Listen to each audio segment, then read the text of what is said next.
Bonjour à tous, mesdames et messieurs, bonjour à tous frères et sœurs.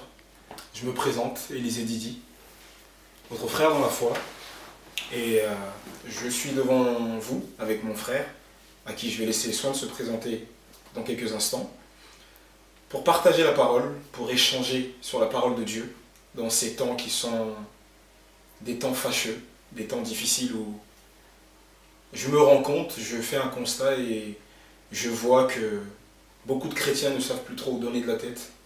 Beaucoup de chrétiens sont, comme disait le prophète Élie, ballottés des deux côtés.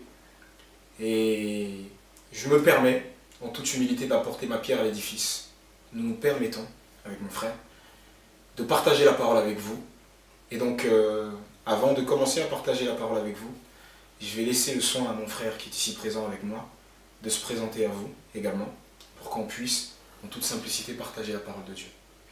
Bonjour à tous, moi c'est le frère Grégory et je vais te laisser la parole dans le premier temps pour parler de ce sujet. D'accord.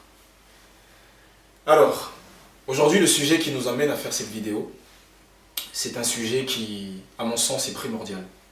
C'est, selon les Écritures, c'est la base même de la foi chrétienne.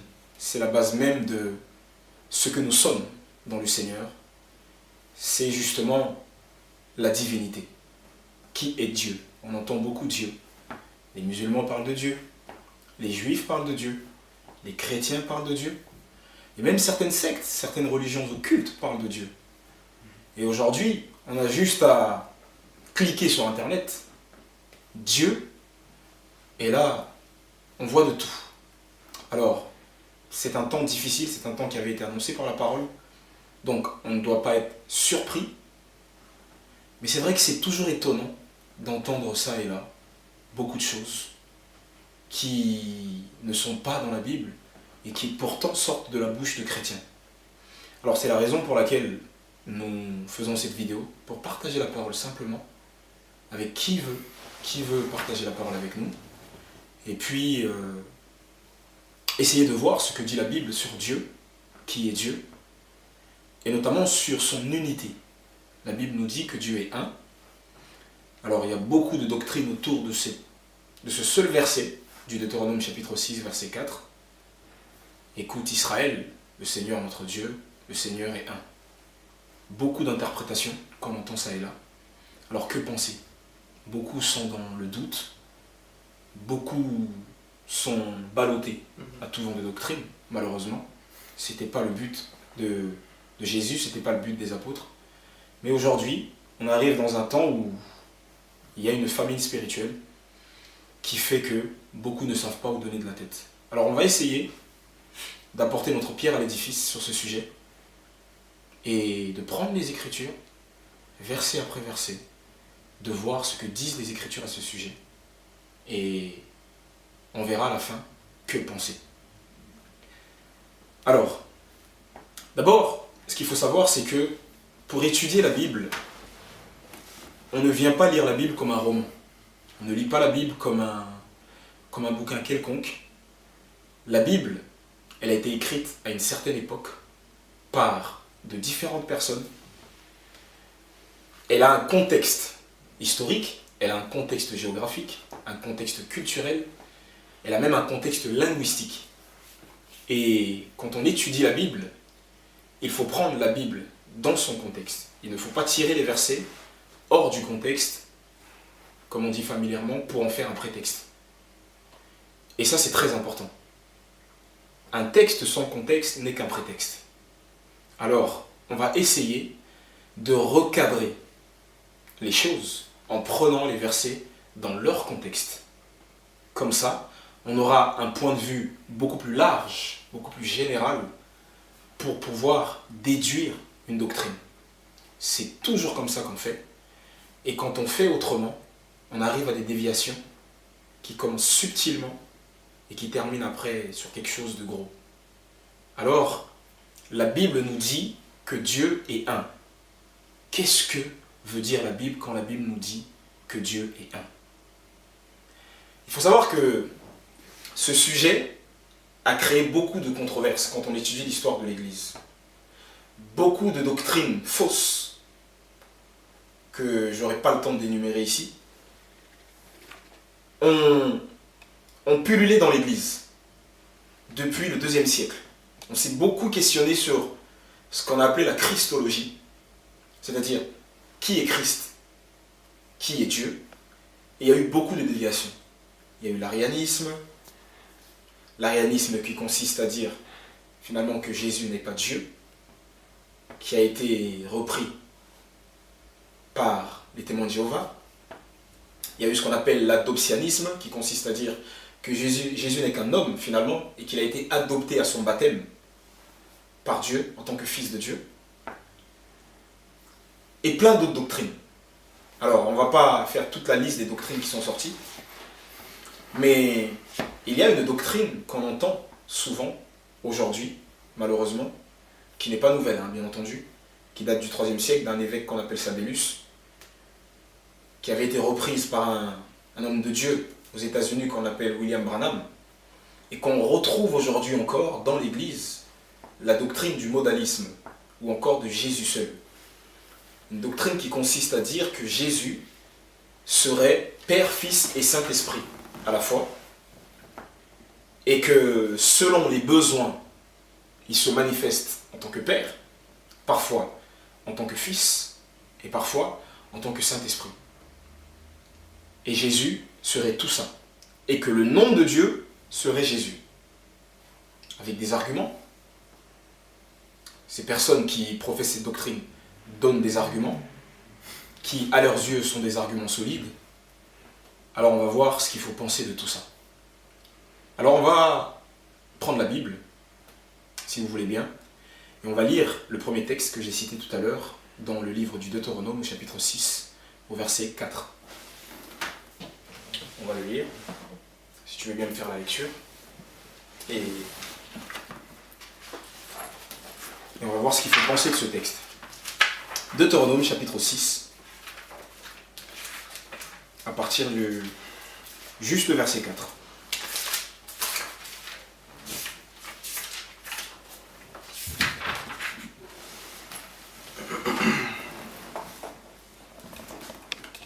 Tu le dis, hein?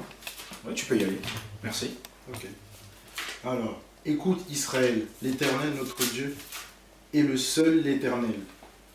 Merci. Alors je vais le lire dans le texte hébreu pour voir ce qu'il dit. Le texte hébreu nous dit ceci. Shema Israël, Adonai Eloheinu, Adonai Echad. Ce texte est devenu la confession de foi d'Israël. Pour ceux qui connaissent un peu le judaïsme, la prière du Shema est une prière importante. Tout juif doit la réciter, dès le matin. Et même avant de mourir, le juif pieux a le devoir de réciter le Shema Israël.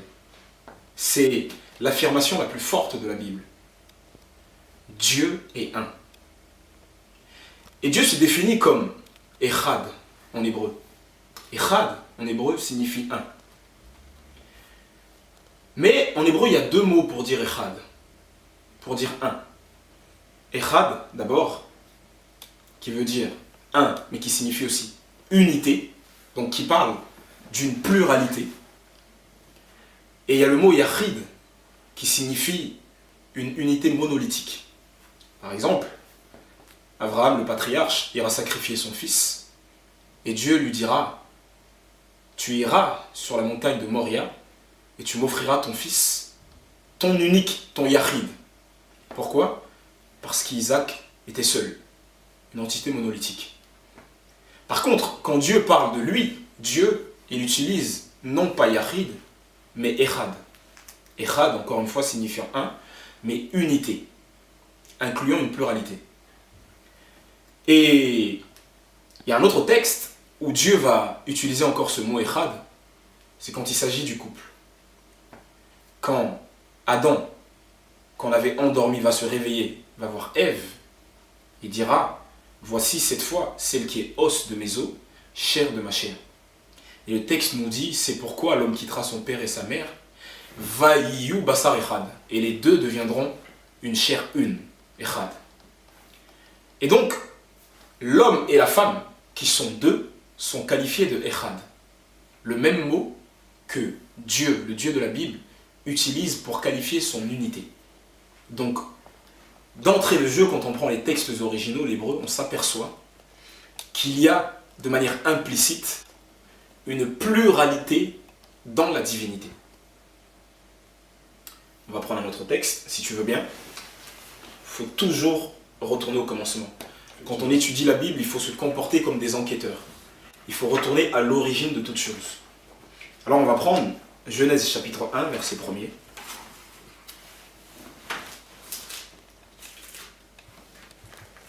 Si tu veux bien m'aider dans la lecture.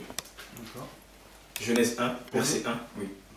Au commencement, Dieu créa les cieux et la terre était sans forme et vide.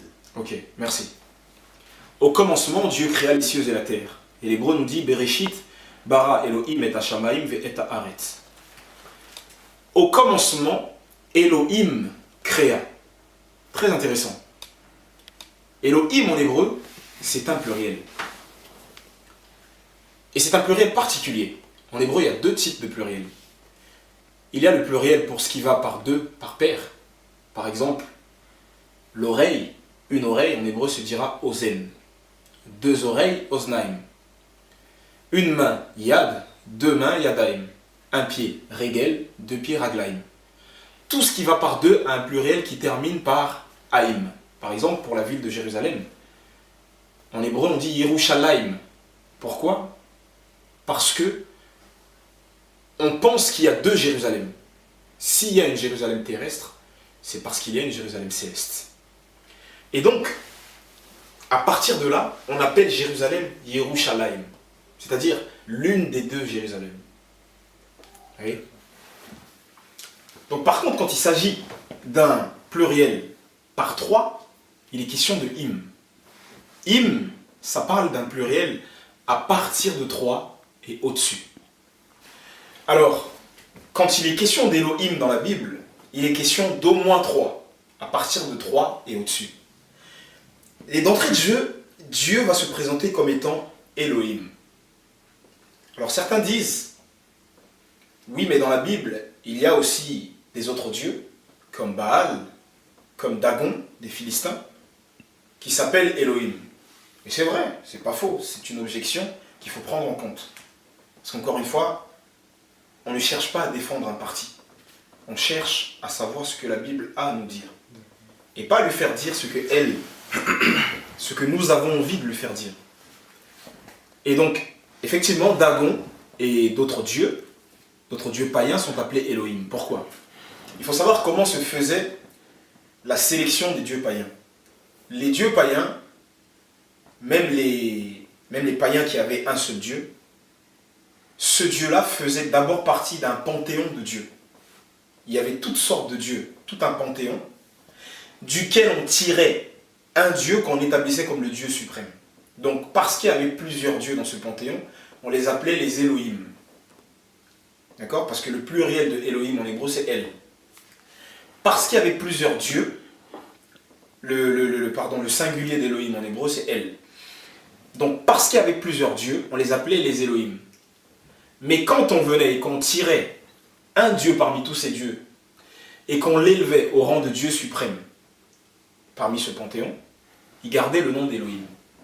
Ce qui fait que dans la culture ensuite cananéenne et du Moyen-Orient, même un dieu, un faux dieu qui était tout seul, gardait le nom d'Elohim.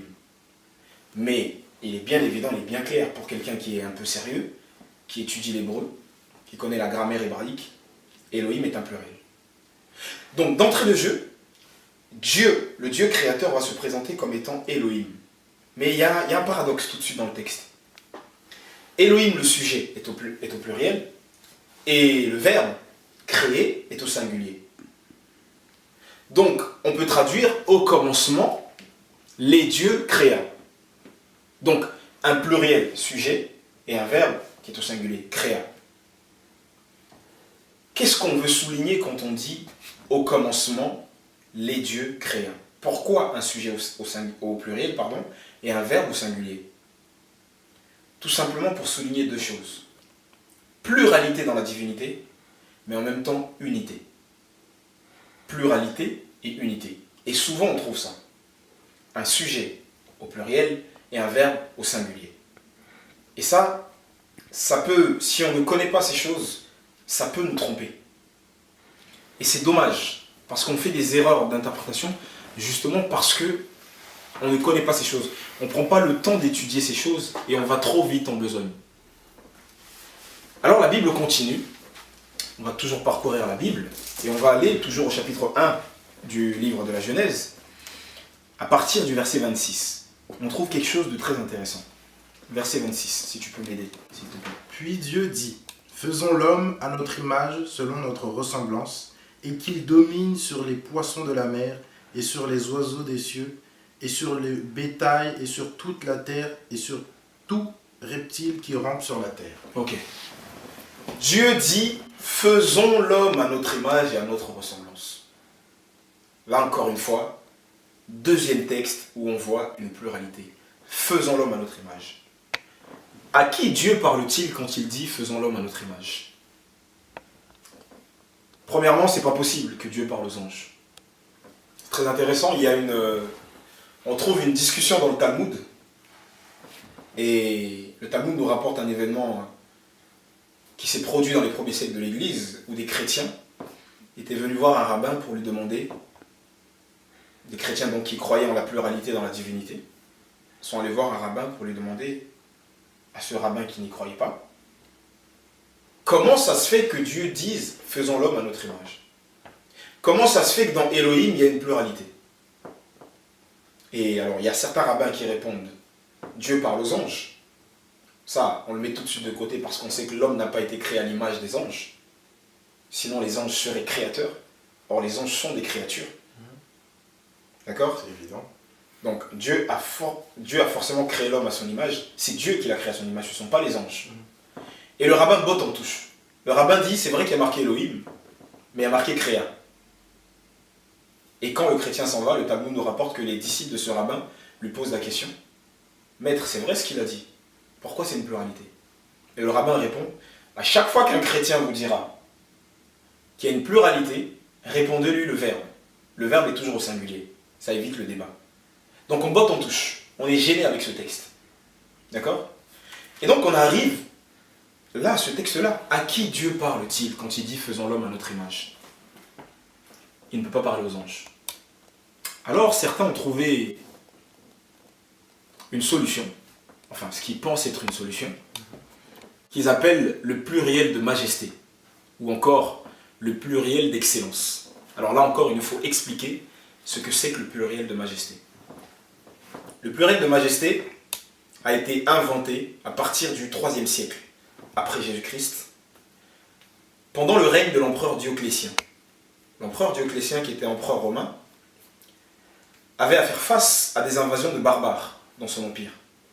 Et justement, pour pouvoir faire face à ces invasions de barbares, il a mis en place ce qu'on appelle une tétrarchie. Qu'est-ce que c'est qu'une tétrarchie? Ça vient de deux mots grecs. Thessares, qui signifie 4, archia, qui signifie gouvernement. Ça veut dire, il y avait 4 personnes qui régnaient sur l'empire. 2 Césars et 2 Augustes, qui sont des titres impériaux. Et quand on s'adressait à l'empereur, on disait vous. Pourquoi? Parce qu'il représentait les 4. Et quand l'empereur s'adressait au peuple, il disait nous avons décidé que. Pourquoi? Parce qu'il parlait au nom des 4. Donc, à partir de là, est né ce qu'on appelle le vouvoiement. Les rois qui sont venus par la suite ont gardé cela.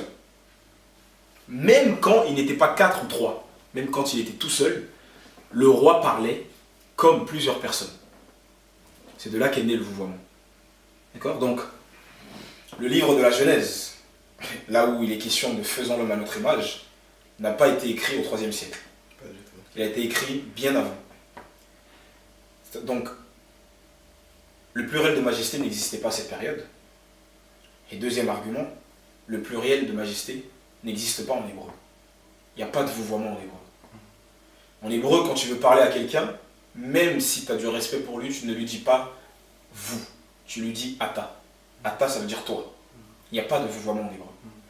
Donc le pluriel de majesté ne peut pas exister dans ce texte. Jusqu'aujourd'hui, en hébreu moderne, ça n'existe pas. Mais déjà, dans l'hébreu ancien, dans l'hébreu archaïque au temps de Moïse, ça existait encore moins. Donc ce texte ne fait pas allusion à un pluriel de majesté. C'est impossible. Donc si ce texte ne fait pas allusion à un pluriel de majesté, qu'est-ce que ça veut dire? Dieu dira encore dans l'épisode de la tour de Babel, allons, descendons, et là, confondons leur langage. Bon, qu'est-ce que ça veut dire ce pluriel? Je laisse pour l'instant la question en suspens. On y répondra tout au long de cette retransmission, de cette émission. Mais on voit tout de suite que l'argument qui consiste à dire faisons l'homme à notre image parle d'un pluriel de majesté, c'est pas vrai. Donc si cette question n'est pas résolue, il faudra bien la résoudre.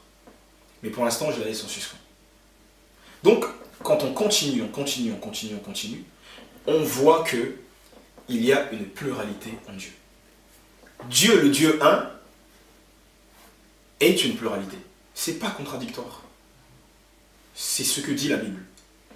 Et en tant qu'enfant de Dieu, en tant que chrétien, il nous faut venir devant la Bible avec humilité.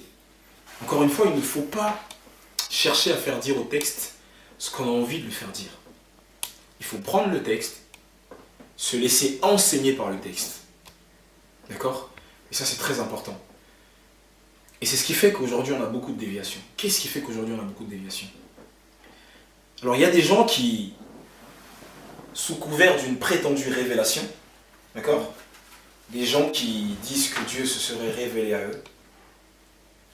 Et bizarrement, ce Dieu qui se révèle à eux, leur révèle des choses qui sont contraires à la révélation par excellence, qu'est la Bible. Or, l'apôtre Paul nous a dit que toute l'écriture est inspirée de Dieu pour enseigner, pour convaincre, pour corriger, afin que l'homme de Dieu soit instruit dans la justice. Donc, la parole de Dieu est déjà une révélation. Paul dira aux Galates que si quelqu'un d'autre venait vers vous avec un autre évangile, même si un ange venait vers vous avec un autre évangile, qu'il soit anathème, c'est-à-dire qu'il soit retranché. Et donc, on ne peut pas avoir des révélations autres que ce que dit la Bible. Je ne dis pas que Dieu ne soit pas capable de se révéler à quelqu'un en dehors de l'écriture. Bien sûr qu'il est capable.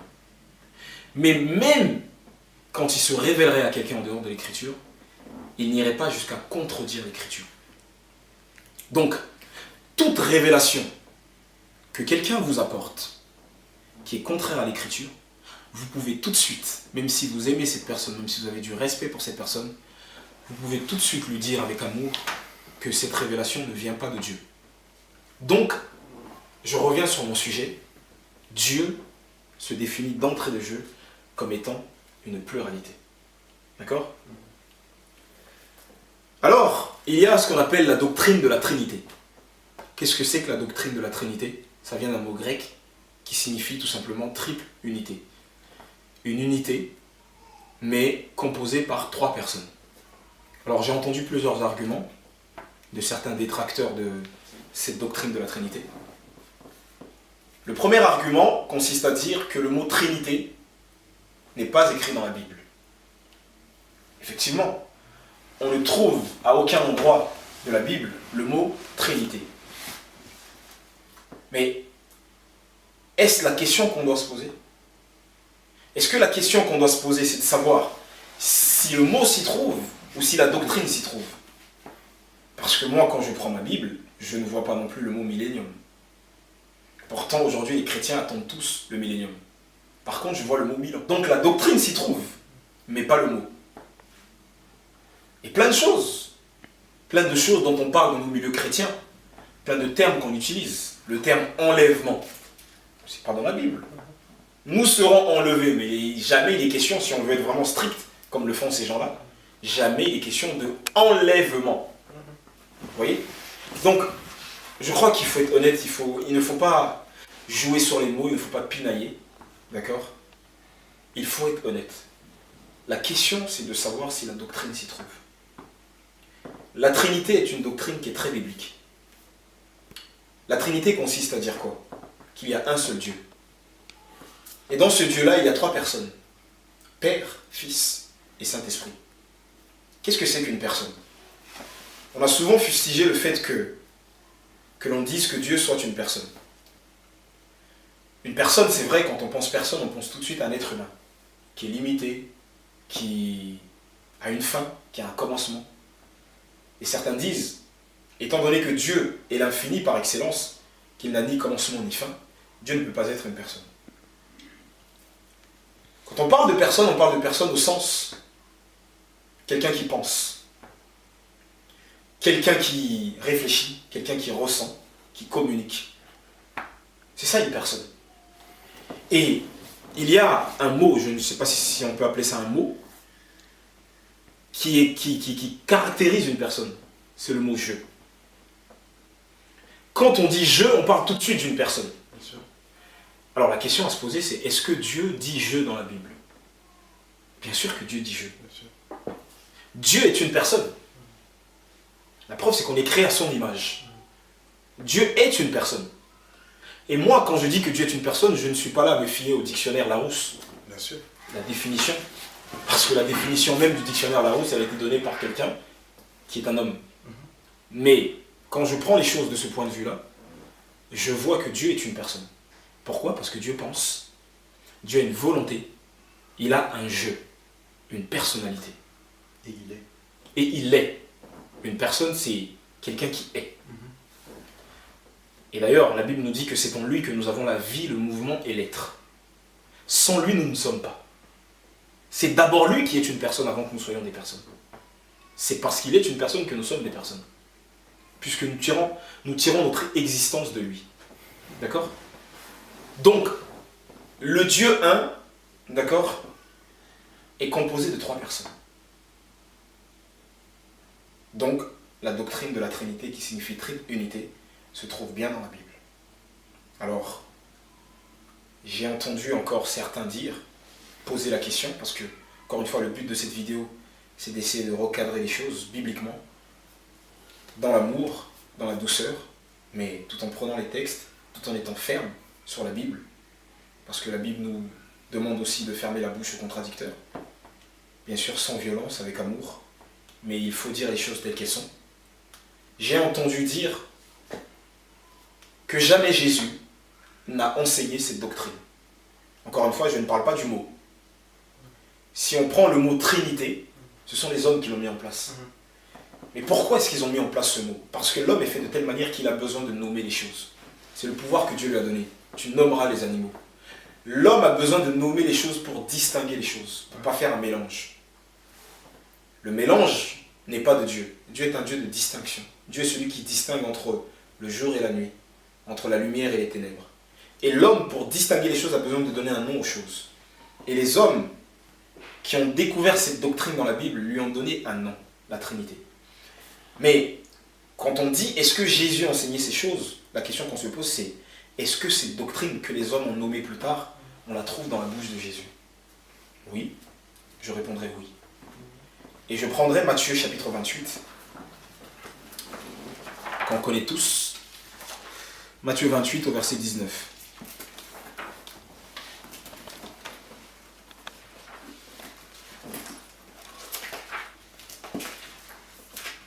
Matthieu 28, verset 19. Tu peux lire. Allez donc et enseignez toutes les nations, les baptisant au nom du Père et du Fils et du Saint-Esprit. Allez par tout le monde et faites de toutes les nations des disciples. Enseignez-leur à garder toute ma parole et baptisez-les au nom du Père, du Fils et du Saint-Esprit. Le nom, ici, est au singulier. Alors d'aucuns disent, puisque le nom est au singulier, il s'agit d'une personne. Une personne qui serait à la fois Père, Fils et Saint-Esprit, cette personne étant Jésus. La preuve, disent-ils, c'est que Jésus qui a ordonné de baptiser au nom du Père, du Fils et du Saint-Esprit, après son ascension, quand ses disciples ont baptisé au nom de Jésus. C'est vrai, on peut prendre les textes pour confirmer ce qu'ils disent, sans leur donner crédit. On confirme juste que, effectivement, les disciples ont baptisé au nom de Jésus. On va prendre Actes chapitre 8.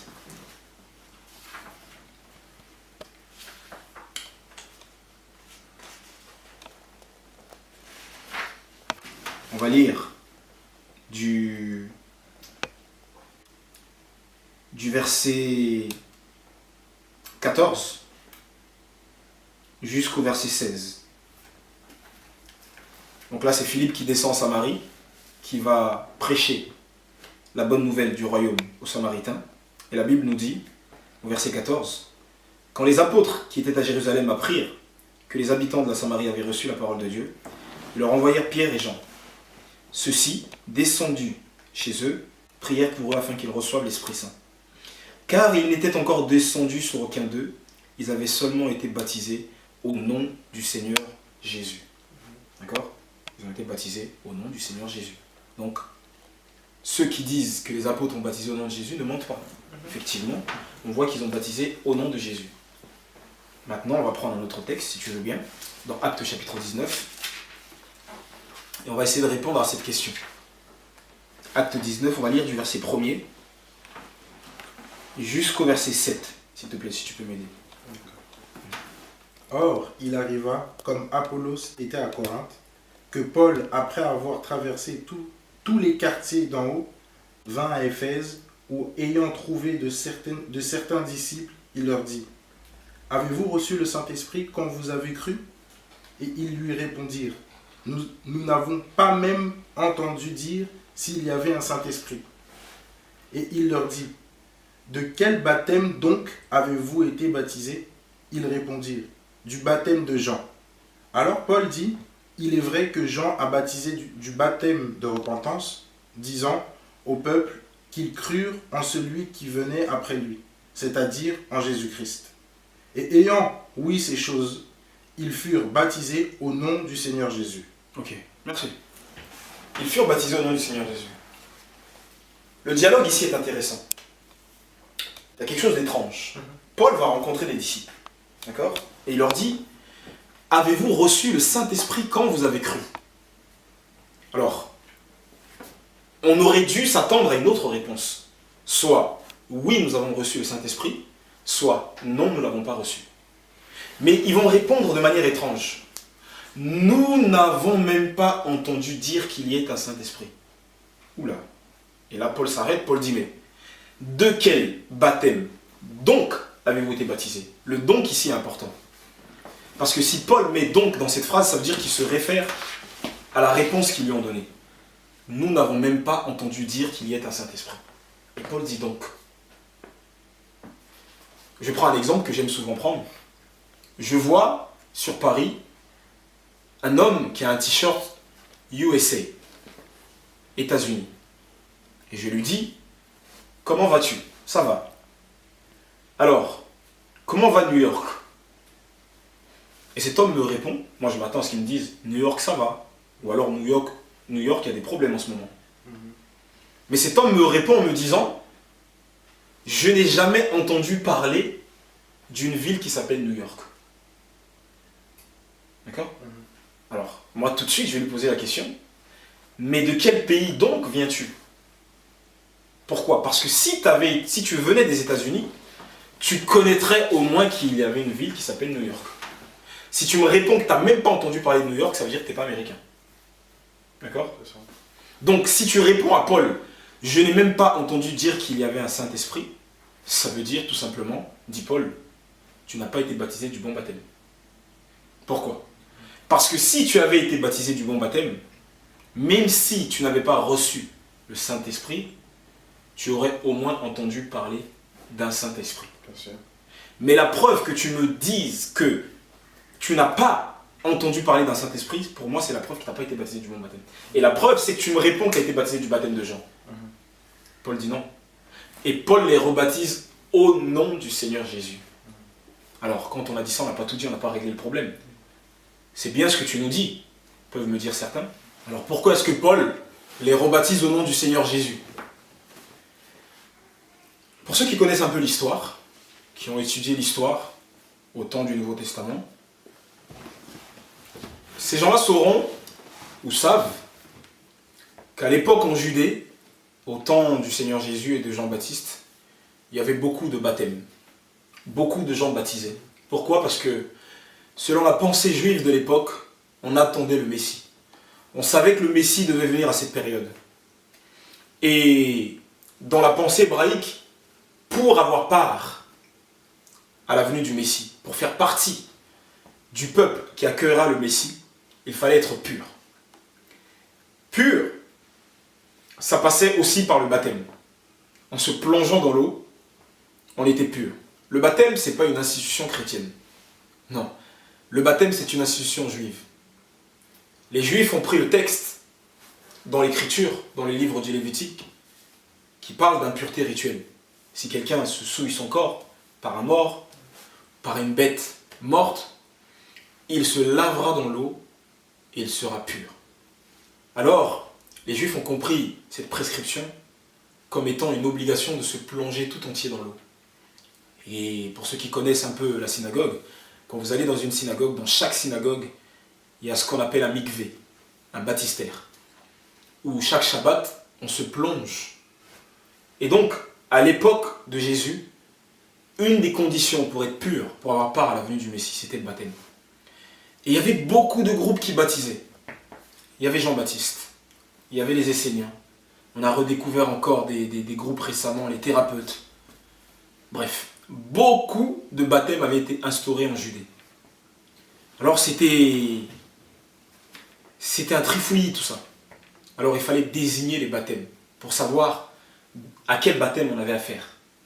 Et par exemple, quand on prend dans Jean, on va prendre Jean chapitre 4.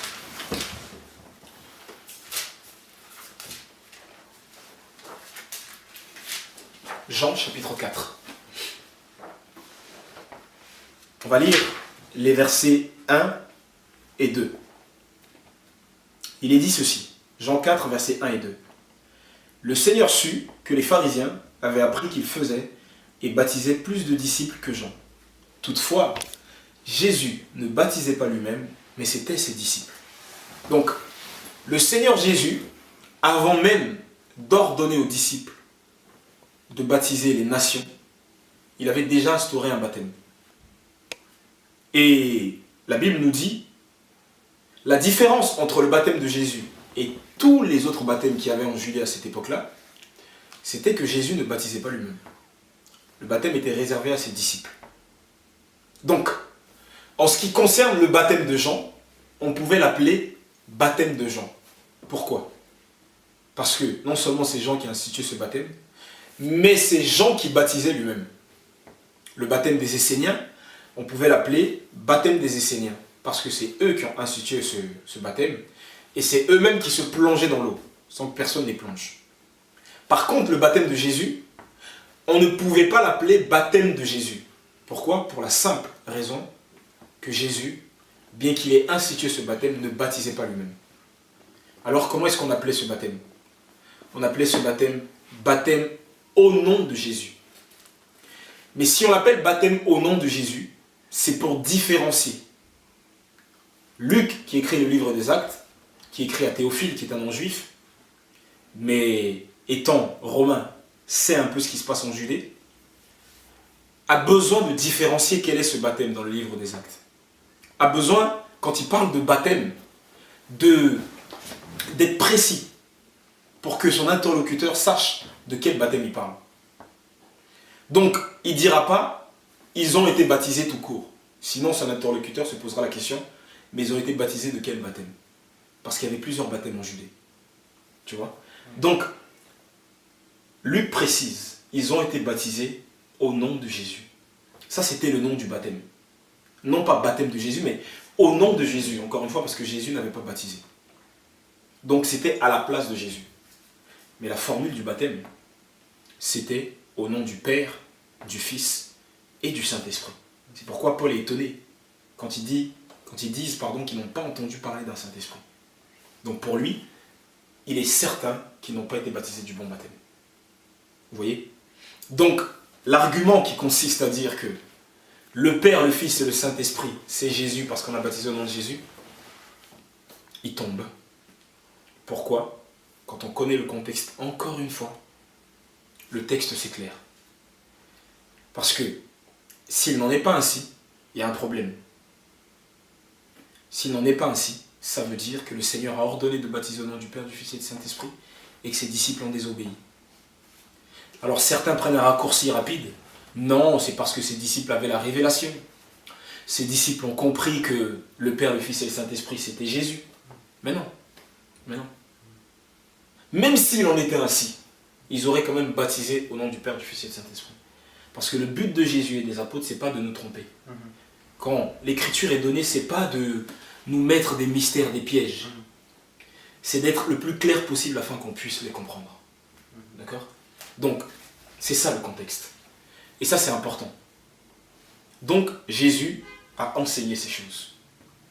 Jésus a dit dans Jean chapitre 17, on ne va pas le prendre pour gagner du temps, Jésus a dit ceci, Jean 17, il dit, « Père, glorifie-moi de la gloire que j'avais auprès de toi avant que le monde ne soit. » Donc, il y a une gloire que Jésus avait auprès du Père avant que le monde ne soit. Et là, je crois qu'il n'y a pas besoin de faire de grandes études, il n'y a pas besoin d'aller dans une école, dans une université pour comprendre ce que ça signifie auprès.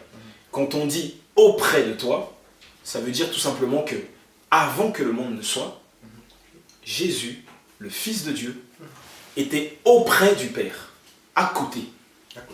Comme nous le dit Jean chapitre 1, au commencement était la parole était avec Dieu, et la parole était Dieu.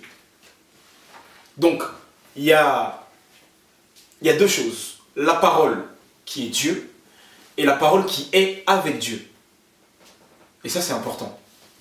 Et donc, Jésus dit, ça c'est Jésus qui l'enseigne, parce que les gens qui professent cette doctrine de Jésus seul disent, jamais Jésus n'a enseigné de pareilles choses. Et on voit bien dans l'Écriture que Jésus a fait une distinction, d'accord, entre le Père et lui. Il dit qu'il avait la gloire auprès du Père.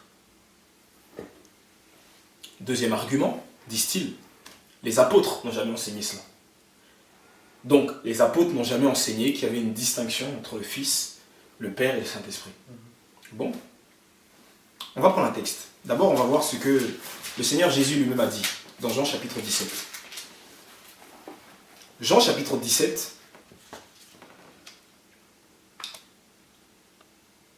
pardon, Jean chapitre 16, excuse-moi, Jean chapitre 16. Jésus va parler, il va dire ceci, à partir du verset 12.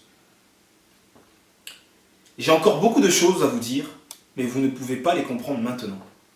Quand il sera venu, l'Esprit de vérité, il vous conduira dans toute la vérité, car ses paroles ne viendront pas de lui-même, mais il parlera de tout ce qu'il aura entendu et vous annoncera les choses à venir. Lui me glorifiera, parce qu'il prendra de ce qui est à moi et vous l'annoncera. Tout ce que le Père a est à moi, c'est pourquoi j'ai dit qu'il prendra de ce qui est à moi et vous l'annoncera. C'est intéressant. On parlait tout à l'heure des personnes. Et Jésus va parler du Saint-Esprit en disant, quand il sera venu, il ne parlera pas de lui-même. Ce lui-même implique une personnalité. Quand on dit lui-même, on fait une distinction. Ouais, c'est des choses, c'est pas compliqué en fait, c'est simple. Il faut juste lire avec un cœur pur. Il faut juste lire en voulant savoir la vérité et ne pas chercher à faire dire au texte des choses qu'il ne dit pas. Il ne parlera pas de lui-même, ça implique une personnalité. Il prendra de ce qui est à moi, deuxième personnalité, et vous l'annoncera. Je dis qu'il prendra de ce qui est à moi et vous l'annoncera, parce que ce qui est au Père, troisième personnalité, est à moi. Vous voyez? Donc, Jésus a enseigné cette distinction. Et c'est intéressant. Jésus dit, ce qui est au Père est à moi. À partir de là, on peut tout comprendre.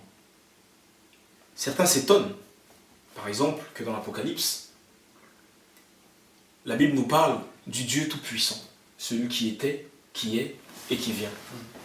Apocalypse chapitre 1. Et que dans le chapitre 22, il nous est parlé de Jésus qui a envoyé son ange. Comme dans le chapitre 1, il nous est parlé de Dieu qui a envoyé son ange.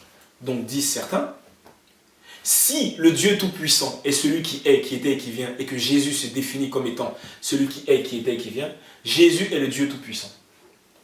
Alors premièrement, la doctrine de la Trinité ne dit jamais que Jésus ne soit pas Dieu. Remettre en cause la divinité de Jésus, c'est se tirer une balle dans le pied. Parce que si Jésus n'est pas Dieu, il ne peut pas nous sauver. C'est ce qu'il dira quand il rencontrera le jeune homme riche et que les apôtres lui poseront la question. Mais alors, s'il en est ainsi, qui peut être sauvé? Et Jésus dira, aux hommes c'est impossible, mais à Dieu tout est possible. Or, nous savons que celui qui nous sauve, c'est Jésus. Donc si aux hommes c'est impossible de nous sauver, si Jésus n'est pas Dieu, Jésus ne peut pas nous sauver. C'est parce que Jésus est Dieu qui nous sauve. D'accord? Mais ce que nous disons, c'est que Jésus n'est pas, bien qu'il soit Dieu, de nature divine, Jésus n'est pas à la fois Père, à la fois Fils et à la fois Saint-Esprit. Et Jésus a dit, tout ce qui est au Père est à moi. Donc si le Père s'appelle Dieu Tout-Puissant, Jésus s'appelle Dieu Tout-Puissant. Si le Père est celui qui est, qui était et qui vient, Jésus est celui qui est, qui était et qui vient. Ça c'est important. Alors certains disent, donnez-moi le nom du Père. Eh bien, mes chers amis, si tout ce qui est au Père est à lui, il a le même nom que lui. C'est très intéressant parce que quand on étudie la littérature rabbinique, il y a un commentaire qui dit cela.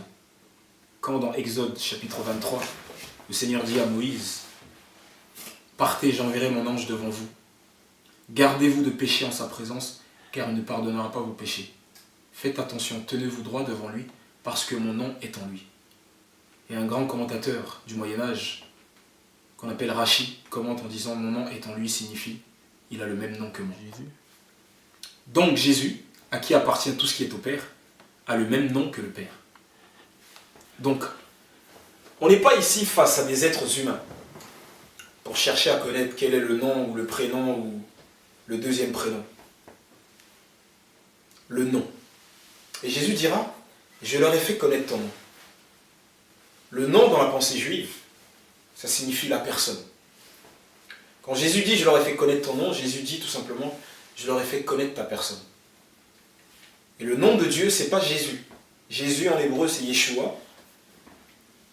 Et dire que le nom de Dieu serait Jésus et que Jésus leur aurait fait connaître lors de sa venue, ça voudrait dire qu'il n'y avait jamais eu de Yeshua avant la venue de Jésus.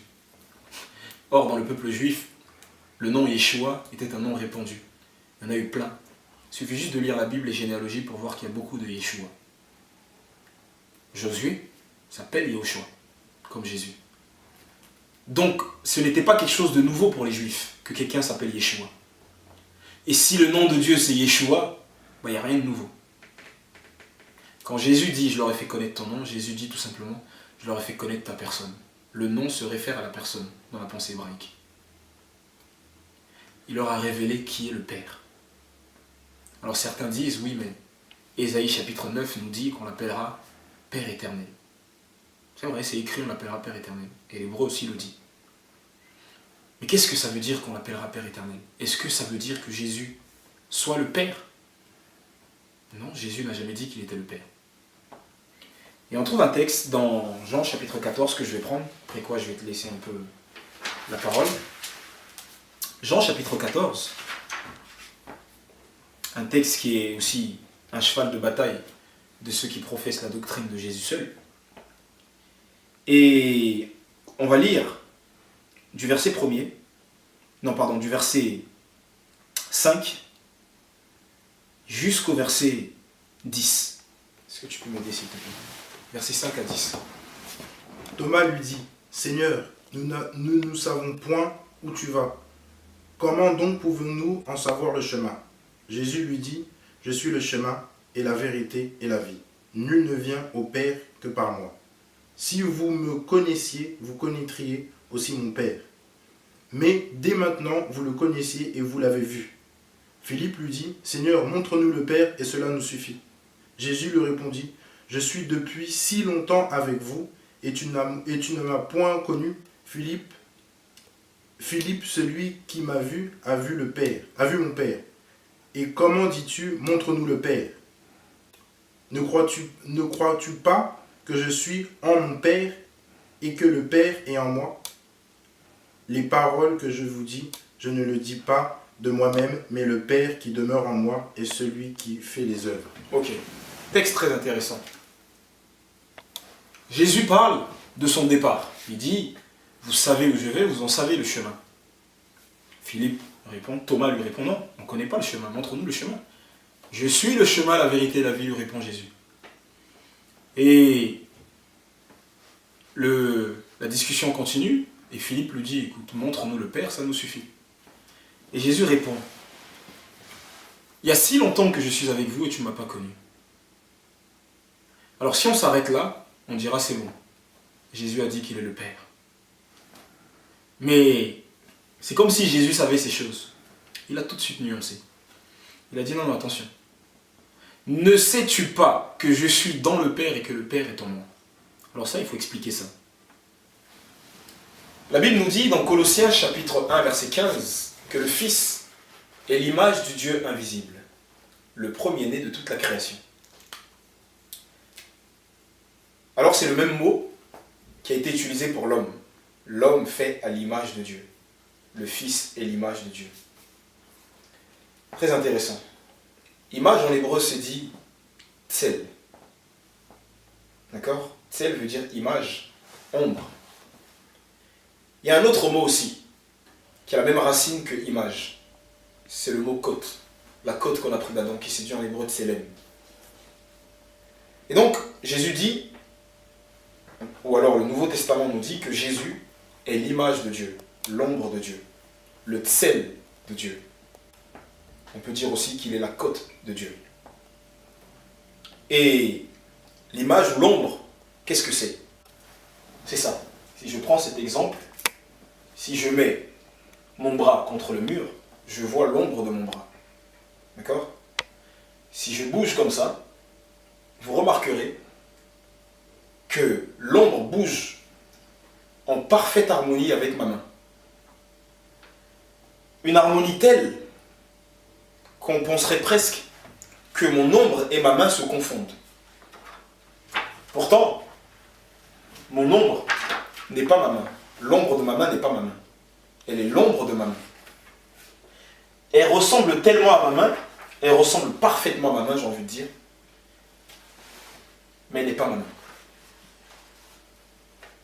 J'ai fait cet exemple avec ma femme il y a quelque temps, pour parler justement de l'image de Dieu.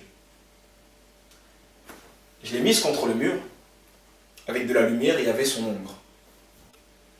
Et je lui ai dit, est-ce que tu vois ton ombre? Elle m'a dit oui. J'ai dit d'accord. Ton ombre est parfaitement comme toi. Ton ombre a tout de toi. Les formes. Tout. Alors, si je dis que, parce que ton ombre est parfaitement comme toi, ton ombre est toi, ça veut dire que si j'ai envie de t'embrasser, je peux embrasser ton ombre. Alors, si je me mets à embrasser son ombre, parce que je me dis que son ombre c'est elle, eh ben, je vais me retrouver contre le mur. Pourquoi? Parce que bien que l'ombre soit en tout point pareille que la réalité, l'ombre n'est pas la réalité. Et Jésus, qui est l'image du Dieu invisible, il a tout du Père. Mais il n'est pas le Père. Alors, ce serait absurde, mon frère, si je voyais ton ombre contre le mur, de demander à ton ombre, ombre de Grégory, montre-nous Grégory. C'est absurde. C'est exactement ce que Philippe a fait. Philippe a vu l'ombre du Père, l'image du Père, et il ose demander où est le Père. Et en substance, Jésus lui dit, mais réfléchis un peu. Si tu vois l'ombre de quelqu'un, ça signifie tout simplement que la personne est là. Parce que ton ombre ne peut pas être présente si tu n'es pas là. Si ton ombre est présente, c'est parce que tu es là. D'accord? Et donc, si l'ombre, l'image de Dieu, le Fils est présent, c'est parce que le Père est là. Même si tu ne le vois pas. Parce que Dieu a dit à Moïse, personne ne peut me voir et vivre. Donc on ne peut pas le voir. Par contre, si on a vu l'image, on a vu la réalité. Et tout de suite après, Jésus prend le soin de distinguer. Ne sais-tu pas que je suis dans le Père et que le Père est en moi? Il prend le soin de distinguer pour pas qu'on dise qu'il a dit qu'il est le Père. Ça, c'est très important. Et dans d'autres textes, il dira, le Père est plus grand que moi. Les œuvres que je fais ne viennent pas de moi, elles viennent de mon Père. Il prend toujours le soin de distinguer. On a dit aussi que Tselem voulait dire côte. Et encore une fois, Dieu prend toujours exemple avec le couple. Ève a existé depuis qu'Adam a existé. Mais elle était en Adam. De même que Dieu est éternel, le Père est éternel, le Fils est éternel. Mais il est à l'intérieur. Et c'est parce que le Fils était de toute éternité en Dieu qu'un jour il est sorti. Il est sorti comme Ève qui était de tout temps en Adam et qui est sorti quand Dieu l'a voulu. Et c'est ce que nous dira Jean dans le chapitre 1. Personne n'a jamais vu Dieu. Le Fils unique qui est dans le sein du Père. Très intéressant. Jean, quand il écrit, Jean écrit son évangile, d'accord, au moment où le Seigneur Jésus est remonté. Parce que d'aucuns disent que le Fils, c'est le Seigneur Jésus dans son humanité. Et le Père, c'est le Seigneur Jésus dans sa divinité. D'accord? Donc, le Fils ne se réfère qu'à l'homme, Jésus l'homme. Or, la Bible nous dit le Fils qui est dans le sein du Père. Donc, quand Jean écrit son évangile, quand il écrit qui est dans le sein du Père, c'est au moment où Jésus est déjà remonté. Donc, il n'est plus dans l'humanité, il n'est plus sur terre. Mais Jean dit le Fils qui est dans le sein du Père. Autre épisode, l'eunuque éthiopien. L'eunuque éthiopien va adorer à Jérusalem, il revient. Le Seigneur envoie Philippe lui parler. Et Philippe lui annonce la bonne nouvelle du royaume, lui qui lisait le rouleau d'Ésaïe. Et quand il a fini de lui annoncer la bonne nouvelle, donc qui concerne Jésus, il voit de l'eau, il pose la question, voici de l'eau, qu'est-ce qui empêche que je sois baptisé? Philippe lui dit, si tu crois, tu peux. Si tu crois à quoi? À ce que je viens de t'annoncer.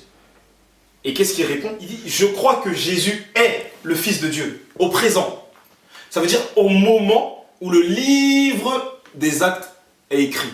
Au moment où Philippe va lui prêcher l'évangile, pour être plus exact. Et à quel moment Philippe va prêcher l'évangile à l'eunuque éthiopien? Jésus est déjà remonté au ciel. Et l'eunuque éthiopien ne dit pas, je crois que Jésus était le Fils de Dieu quand il était sur terre. Non, Jésus est au moment où je le dis. C'est-à-dire, il est déjà au ciel.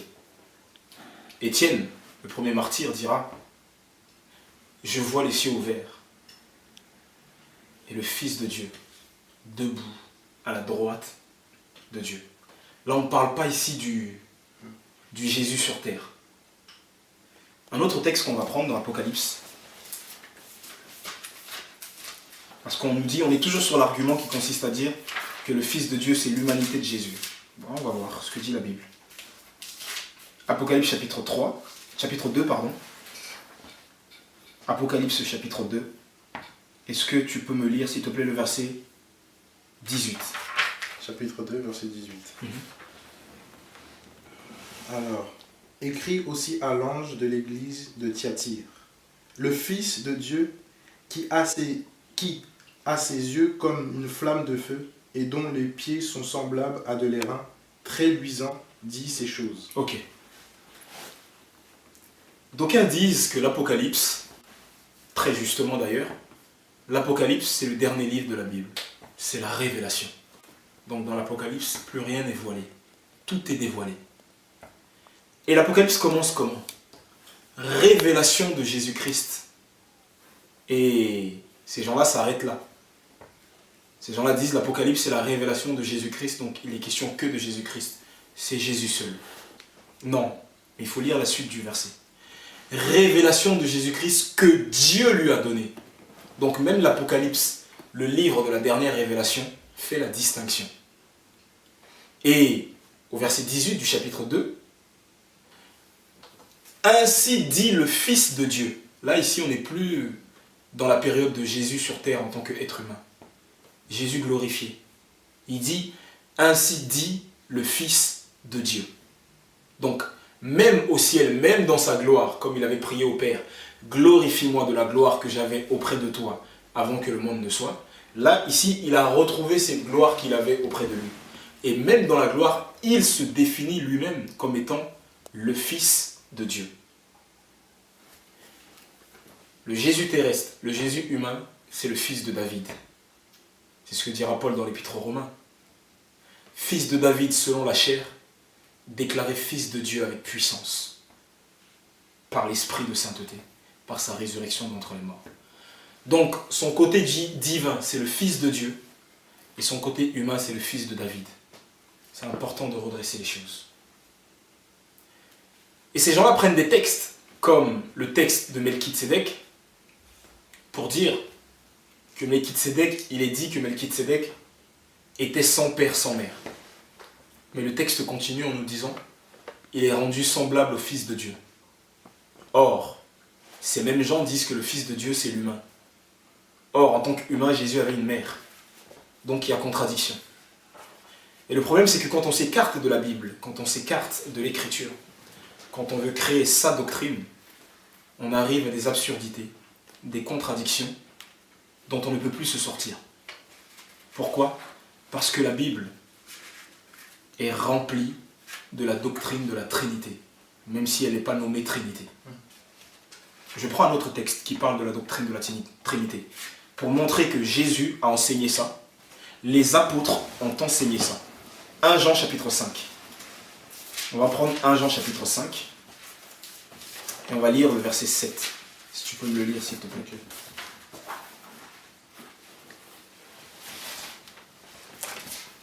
1 Jean 5, 1 Jean 5, verset 7.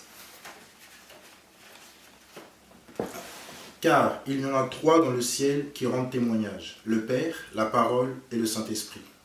Et ces trois-là ne sont qu'un. Il y en a trois dans le ciel. On n'a pas dit, il y en a un qui se divise en trois. Non. C'est du français ici. C'est un texte grec qui a été traduit en français. Et encore une fois, il n'y a pas besoin de faire des hautes études pour comprendre. Quand on dit il y en a trois, c'est qu'il y en a trois. Il y en a trois dans le ciel qui rendent témoignage. On n'a pas dit il y en a un qui est en trois qui rend témoignage au singulier, non. Il y en a trois qui rendent au pluriel témoignage. Et les trois sont un. On n'a pas dit il y en a un qui se divise en trois. Encore une fois, j'insiste. Les trois sont un. Echad. C'est très important.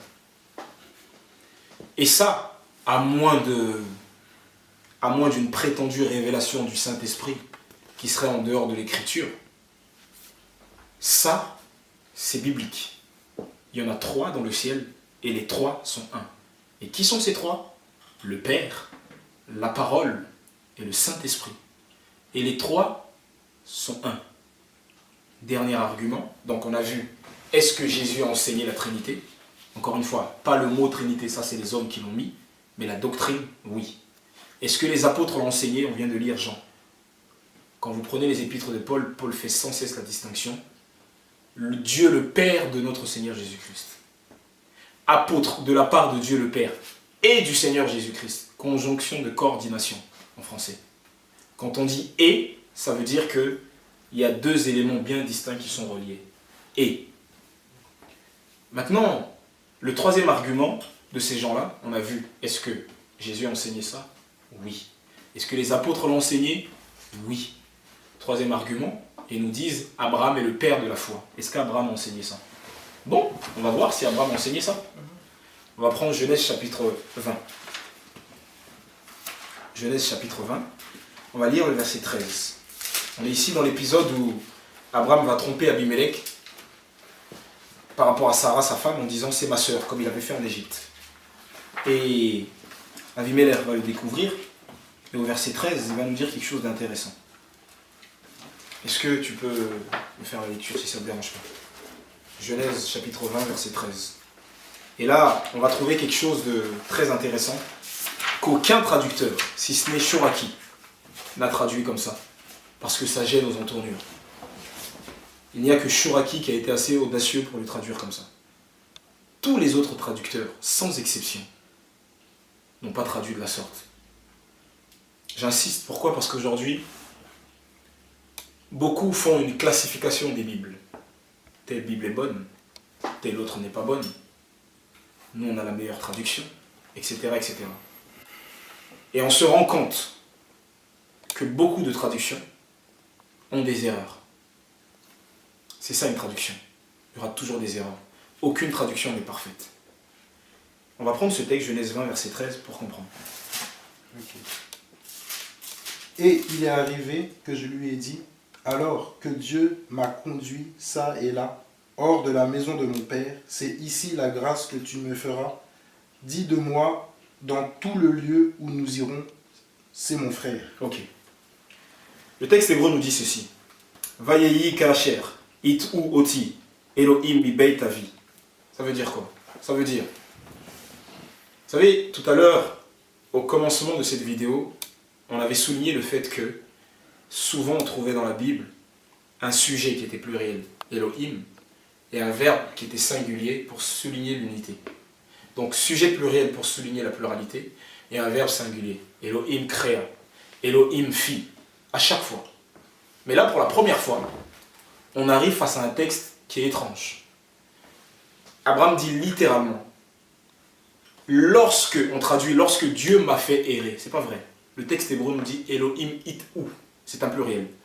Lorsque les Elohim m'ont fait errer, m'ont fait. Donc là, on arrive dans un cas incroyable où non seulement le sujet est au pluriel, mais même le verbe est au pluriel.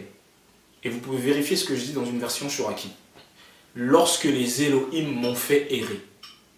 Ça veut dire, là, Abraham, on a peur quasiment d'être des polythéistes là. Mais Abraham n'a pas peur.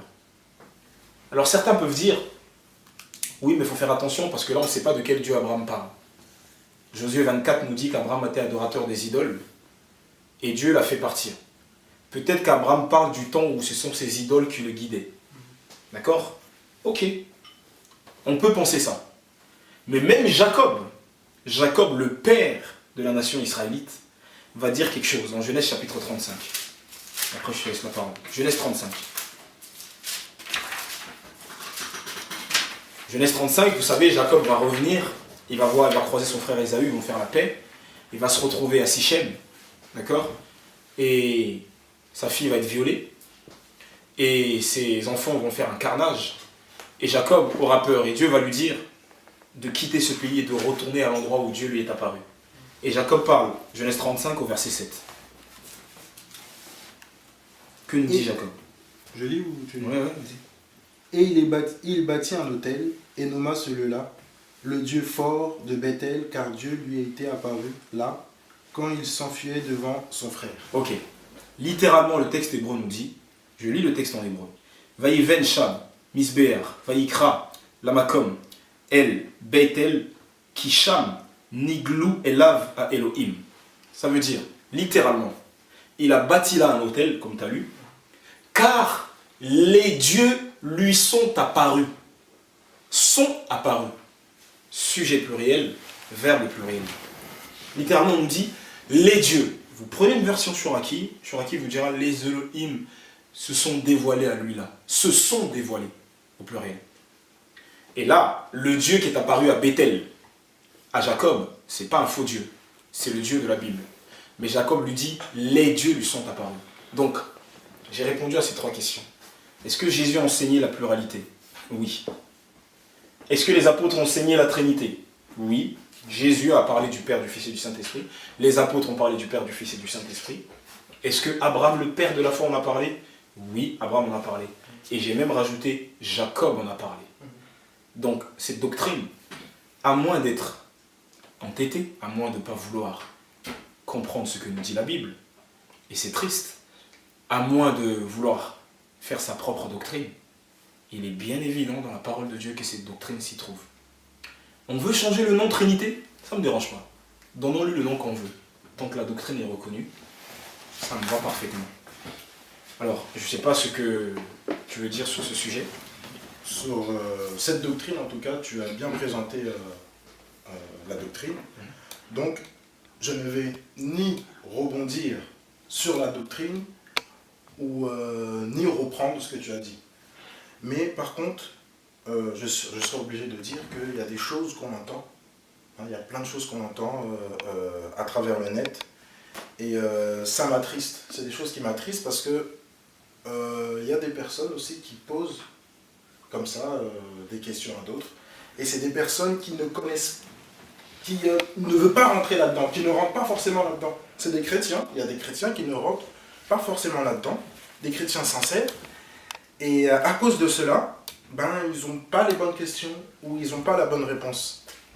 Et on a entendu dire que, comme tu as frôlé ce sujet, que Jésus, fils, il n'est que fils quand, Il est sur terre. Quand il est sur terre. D'accord?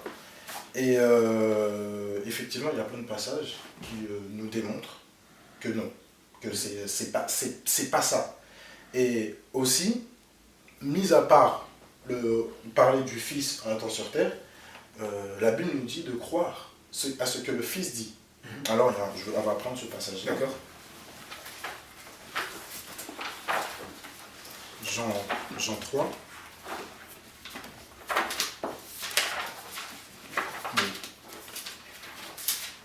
Jean 3.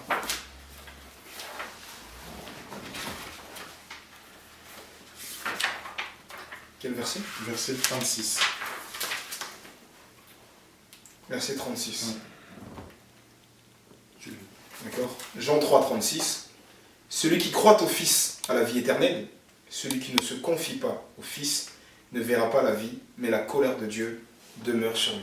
Voilà. Moi, sur ma version, on dit « mais qui désobéit ». Ça veut dire qu'il ne croit pas à sa parole. D'accord? Alors, Jean 17. Prends. Je ne vais pas trop interpréter, parce qu'on va dire que c'est mon interprétation, mais on va parler avec les Écritures. Et Jean 17, D'accord. à partir du verset 20. D'accord. Jean 17, verset 20. Ouais, jusqu'au verset 25. D'accord. Ce n'est pas pour eux seulement que je prie, mais encore pour ceux qui croiront en moi par leur parole. Afin que tous soient un, comme toi, Père, tu es en moi, et moi en toi. Qu'eux aussi soient un en nous, afin que le monde croie que tu m'as envoyé. On va s'arrêter là un petit peu. On a entendu dire que Jésus est seul. D'accord? Et on a vu qu'on devrait croire à la parole de Jésus, ne pas désobéir. D'accord? Alors, celui qui dit que Jésus est seul, donc désobéit à Jésus, littéralement. Bien sûr. Vu que ici, il ne dit pas justement qu'il est seul. D'accord? Il dit au verset 22 qu'il soit comme nous sommes un. Quand je ne sais pas, c'est du français, lorsqu'on dit nous, c'est qu'à ce moment-là, on n'est plus seul. Bien sûr. D'accord? On va nous dire, oui, mais là, c'est Jésus homme.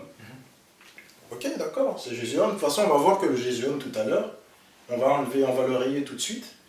Mais, même si c'est Jésus homme, la Bible nous dit de croire au Fils. Et quand on dit Fils, d'après cette doctrine, Fils, ça veut dire dans son état humain. Ça veut dire de croire à Jésus quand il est humain. Et là, Jésus, quand il est humain, c'est ce qu'il dit. Il dit littéralement, nous sommes. Alors, dans ce cas-là, sur ce point-là, ceux qui disent que Jésus est seul désobéissent à Dieu. On peut continuer. Mais qu'est-ce que tu dirais? Parce que ces gens-là pourraient dire, mais là, celui qui dit nous sommes, c'est le Jésus humain. Nous sommes un. Donc c'est le Jésus humain. Donc ça revient au même. Ils diront, mais là c'est l'humain qui parle, parce que ces gens-là font un distinguo subtil entre le Jésus humain qui est le Fils et le Jésus Dieu qui est le Père. Alors qu'est-ce que tu dirais à ces gens qui te diraient, oui, mais là c'est l'humain qui parle? Est-ce que justement tu aurais des textes où on voit le Jésus qui n'est plus sur terre, qui parle, tout en faisant une distinction entre lui et le Père? D'accord, il n'y a pas de souci. On nous a dit aussi, on a entendu que effectivement Apocalypse, c'est la révélation. D'accord? C'est le dévoilement. Donc, tout est dit dans Apocalypse. Donc, on va voir dans Apocalypse, à partir du Apocalypse 3, chapitre 3. D'accord.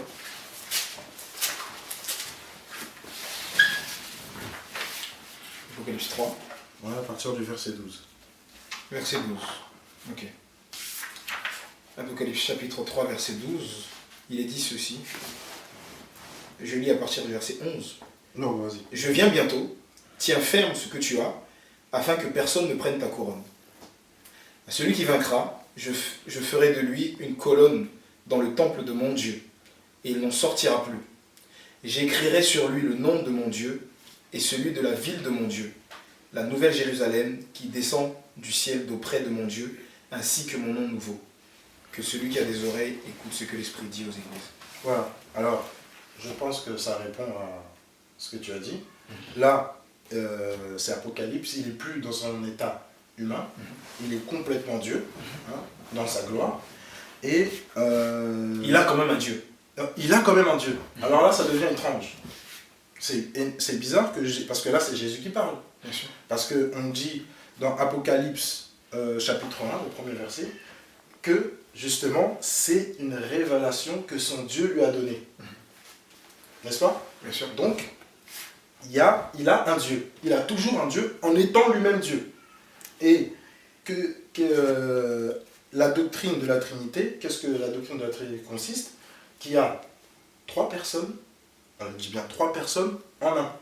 Donc, il y a une pluralité. D'accord? Et dans cette pluralité, on le voit bien, même Jésus le dit, Jésus confirme que même étant monté dans sa gloire, qu'il y a un Dieu. D'accord?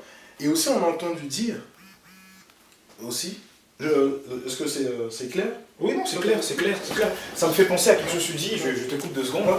Quand tu dis « étant Dieu, il a un Dieu », ça me fait penser au passage que l'on trouve dans Hébreux, si on peut le prendre, on reviendra tout à l'heure sur ton passage. Hébreux chapitre 1, où il est dit ceci. Ah oui. À partir du verset 5. Auquel des anges, en effet, Dieu a-t-il jamais dit « Tu es mon fils, je t'ai engendré aujourd'hui. Et encore, moi, je serai pour lui un père, et il sera pour moi un fils. » Et quand de nouveau il introduit le premier-né dans le monde, il dit que tous les anges de Dieu l'adorent.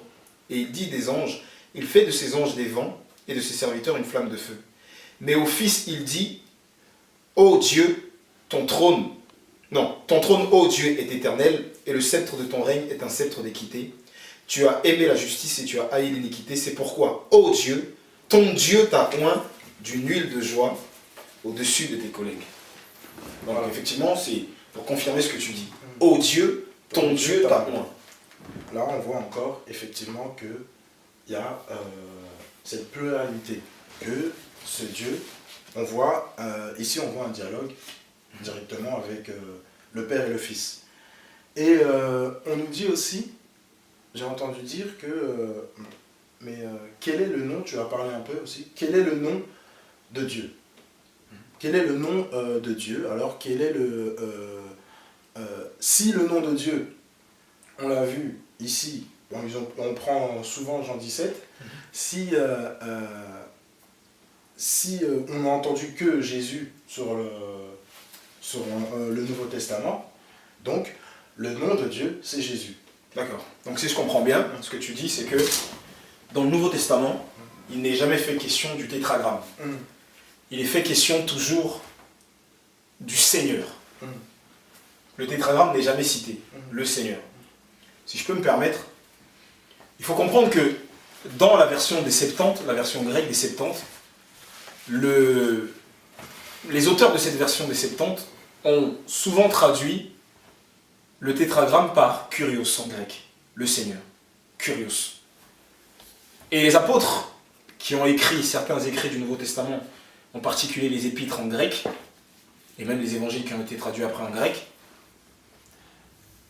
font toujours cette distinction entre Dieu et Kurios, le Seigneur. Ça veut dire qu'ils font toujours cette distinction, Dieu pour dire le Père, et parfois ils disent Jésus et Dieu véritable aussi, mais ils font toujours cette distinction entre Dieu, Kurios, et le Seigneur, qui en fin de compte veut dire le tétragramme, mais dans le langage du Nouveau Testament. Donc en fait l'argument, si je comprends bien ce que tu dis, consiste à dire, vu qu'il n'est plus question de l'éternel, l'éternel qui est la traduction française du tétragramme, dans le Nouveau Testament, ça veut tout simplement dire que le nom de Dieu c'était l'éternel dans le passé. Dans le passé, et que maintenant c'est aujourd'hui Jésus. Alors, on sait que le nom de Dieu, on sait que c'est le tétragramme. D'accord? Et comme tu l'avais dit tout à l'heure, ce nom-là, le Fils aussi là. Bien sûr. Le Père et le Fils. Vu que ça a été traduit par l'Éternel, et on sait que Jésus est Dieu, et le Père est Dieu, le Saint-Esprit. Donc, ils sont éternels. Donc ça fait pas 3 dieux. Ça ne fait pas 3 dieux. D'accord. Alors, pour le prouver, on va le voir, bien sûr, dans l'Ancien Testament, entre guillemets. Et dans l'Ancien Testament, pourquoi? Parce qu'on nous dit que Jésus, hein, on nous parle de Jésus fils que dans le Nouveau Testament. Donc on va aller dans l'Ancien Testament et on va voir bien sûr cette distinction. On va voir qu'il y a cette distinction. On va aller d'abord dans Ésaïe 48. Ok.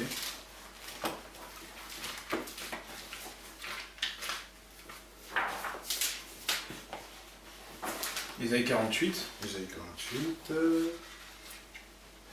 À partir, j'aimerais qu'on lise à partir quand même du verset 11 à 17. D'accord. Ésaïe 48, 11 à 17. Voilà. C'est pour l'amour de moi, que je veux agir. Car comment mon nom serait-il profané? Je ne donnerai pas ma gloire à un autre. Écoute-moi, Jacob, Israël que j'ai appelé. C'est moi qui suis le premier. C'est aussi moi qui suis le dernier. Ma main a fondé la terre, et ma droite a déployé les cieux. Je les appelle, et ensemble ils se présentent. Vous tous rassemblez-vous, écoutez. Qui d'entre eux a annoncé ces événements? Celui que l'Éternel aime exécutera ses désirs contre Babylone, et son bras s'apesantira sur les Chaldéens. Moi j'ai parlé, et je l'ai appelé, je l'ai fait venir, et son œuvre réussira. Approchez-vous de moi. Écoutez, dès le commencement, je n'ai point parlé en cachette. Dès l'origine des choses, j'étais là. Et maintenant, le Seigneur, l'Éternel, m'a envoyé avec son esprit. Je continue? Bon, je pense qu'on va s'arrêter là. Ouais. Donc là, on voit un Dieu, on voit comme un Dieu autoritaire, un Dieu puissant. On aime bien donner, pour dire que Jésus est seul, on aime bien dire, oh vous voyez, il est puissant, on dit qu'il est puissant, c'est le premier et le dernier. Effectivement, il le dit là aussi. D'accord? Bien sûr. Mais en bas, on comprend que l'Éternel l'a envoyé. D'accord? Donc, sur ce passage-là, et en plus, il parle avec l'Esprit. Donc, on voit toujours les trois. D'accord. Donc tu parles ici du verset... Du verset 16. D'accord. Du verset 16, je relis. « Approchez-vous de moi et écoutez ceci. Dès le commencement, je n'ai point parlé en secret. En tant que les choses ont été faites, j'ai été là. Or, maintenant, le Seigneur, l'Éternel et son Esprit m'ont envoyé. » Donc, c'est l'Éternel qui parle. Voilà. Et l'Éternel dit que l'Éternel l'a envoyé avec son esprit. Effectivement. D'accord. Le passage est clair. Voilà.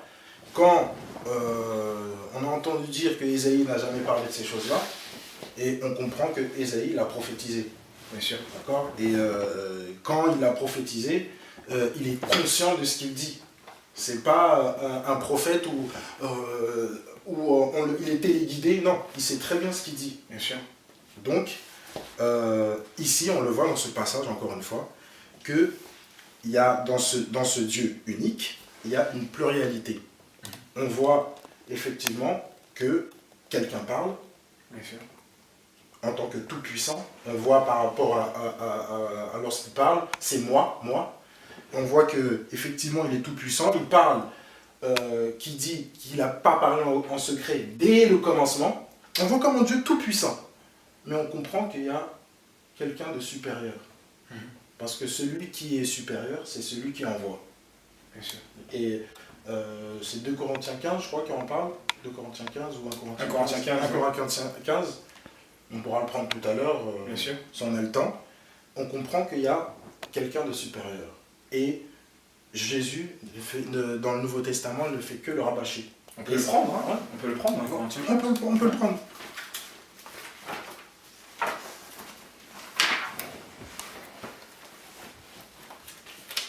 1 Corinthiens chapitre 15.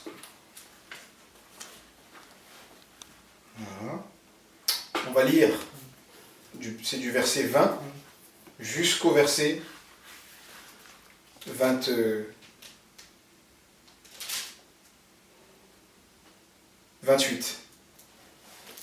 Donc je lis, verset 20 à 28.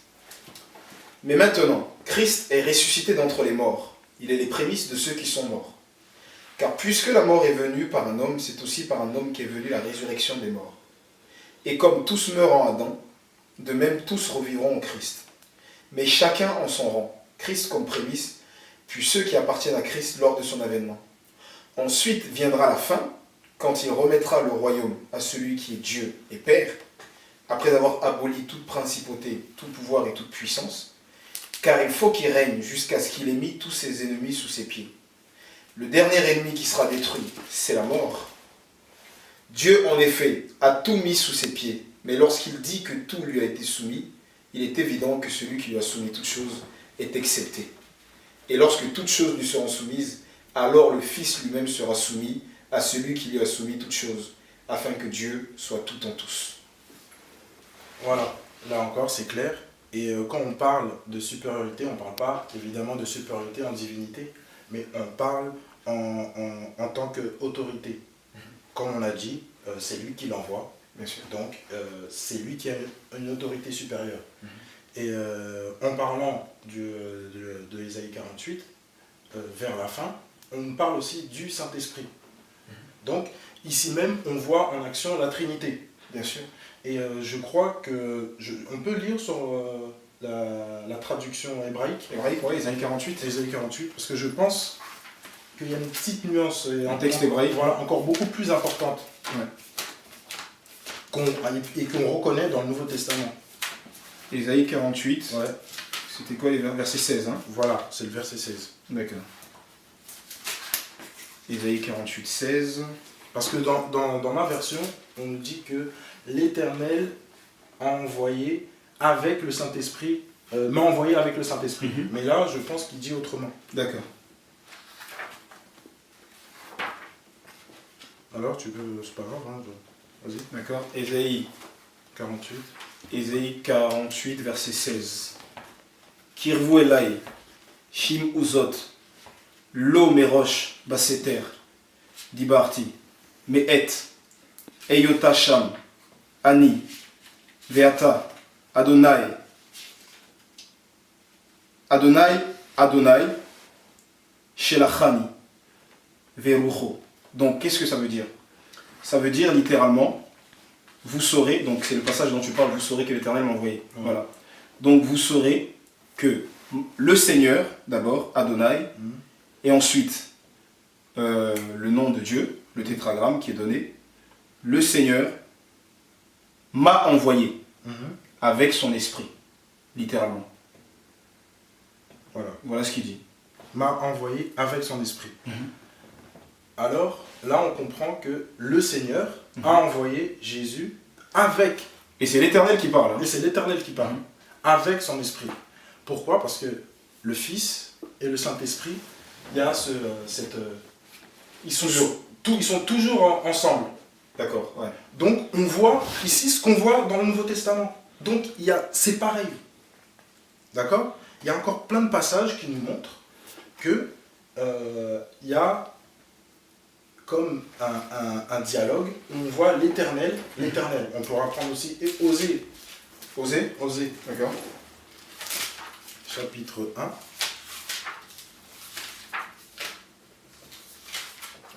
On parcourt carrément l'écriture. Hein. Ésaïe, Osée, on touche vraiment toute l'écriture.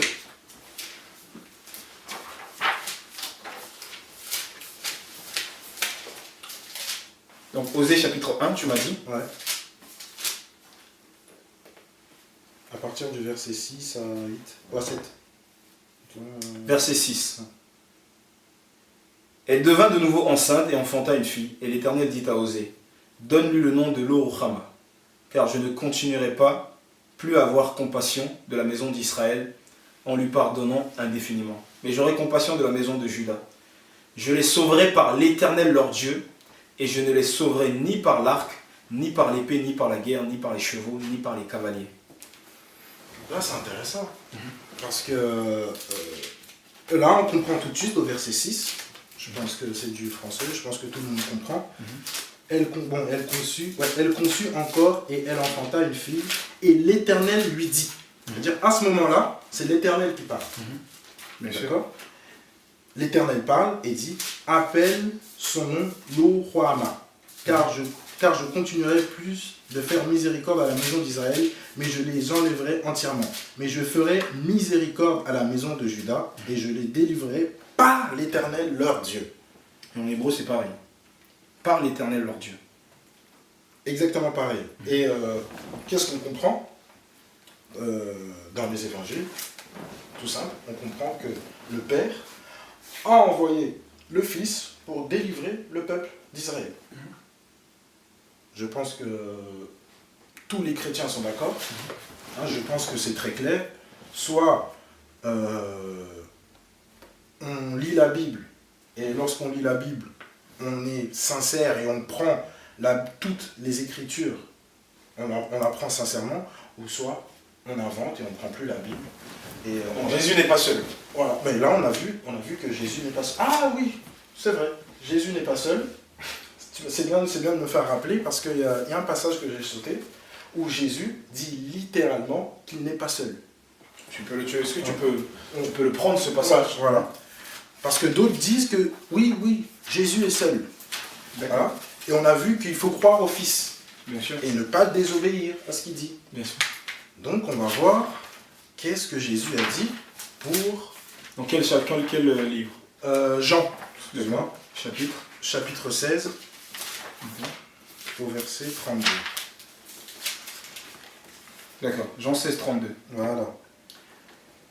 Voici que l'heure vient, et même elle est venue, où vous serez dispersés chacun de son côté, et où vous me laisserez seul. Mais je ne suis pas seul, car le Père est avec moi. Voilà. Alors là, c'est très clair. Je pense que même les internautes ont entendu. Et je vous invite aussi de prendre votre Bible. Comme ça, on regarde et on ne dit pas que c'est nous qui avons dit que Jésus n'est pas seul. Et là, Jésus le dit très clairement qu'il n'est pas seul. Il le dit. C'est Jésus qui l'a dit. Il dit qu'il n'est pas seul. Et il dit quoi? Il dit qu'il y a qui? Le Père. Le Père. Donc, là, encore une fois, on voit que Jésus n'est pas seul. Ce n'est pas biblique, Jésus seul. On le voit encore une fois, ce n'est pas biblique. Et c'est très dangereux de dire que Jésus est seul. Pourquoi? Parce que Jean nous parle de ça. Qu'il faut être en communion avec le Père et le Fils. Et celui qui nie le Fils et le Père, il dit exactement... C'est l'esprit de l'Antichrist. C'est l'esprit de l'Antichrist. Ça veut dire quoi? Ça veut dire que c'est celui qui nie cette doctrine à l'esprit de l'Antéchrist. C'est ce que ça veut dire. Et il nous dit de même pas saluer ces genres de personnes. C'est quand même fort. On a entendu dire aussi, je reviens encore au nom, parce que là, on a vu que l'Éternel, on a vu même, il y a d'autres passages, il y a d'autres passages, il y a Zacharie 2, verset 10 qui nous parle. Et on a vu que oui, il y a encore... On va le prendre Zacharie 2. On va le prendre. D'accord. Excusez-moi, mais on va prendre Zacharie 2.